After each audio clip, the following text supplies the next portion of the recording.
शासनानं अगर फडणवीस साहेबांनी, गृहमंत्री, मुख्यमंत्री यांनी अजितदादा पवार यांना सुद्धा ह्या गोष्टी माहीत आहेत, आरोप करत नाही.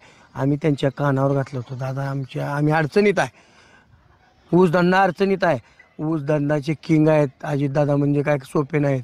अजितदादांनी पाठीशी घालून त्यांना बारामतीचे मशीन मला काय त्यात 10-5 जण अजितदादाच्या मतदारसंघातले 10-12 जण ह्या पैशात आहेत. कानावर घातलंय म्हणजे अजितदादांनीही लक्ष दिलं नाही, विचारच केला नाही. विरोधी बाकावर होते तेव्हा आमच्यासारखं बोलले.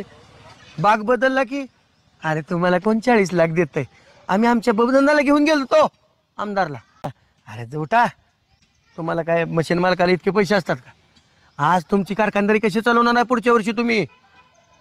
तुम्ही आज रोजगार मजूर मिळतोय का तुम्हाला ऊस तोडायला? पुढचा सीझन करून दाखवा म्हणावं तुम्ही नुसत्या रोजगार लेबरवरती. मशीन मालकाचा विचार केला पाहिजे नेते मंडळीने. उद्या जर आमचे बरं वाईट झालं तर ह्याच्या जिम्मेदार असतील अजित पवार आणि फडणवीस. ह्या गोष्टींना बगल देत यांनी आतापर्यंत लोटलेला आहे का? त्याच्या पुढे आम्हाला जर अनुदान नाही मिळालं, आम्ही आत्मदहन करणार आहे मंत्रालयावर. आम्हाला कटाळा आला ह्या गोष्टी. किती दिवस थांबायचं? पैसे देऊन चोर. बरं, ही गोष्टी आम्ही दादांच्या कानावर घातली. आमच्या बबनदादांना घेऊन गेलो ते आमची लोक. मी नव्हतो वैयक्तिक, ठीक आहे, पण माझी 15-20 सहकारी होती ना. आमच्या बबनदादाला म्हणले उठा, ह्याचा काय विषय आहे, इतके पैसे असतील कसे? हो, घरी यांच्या बंगल्यावर गेले.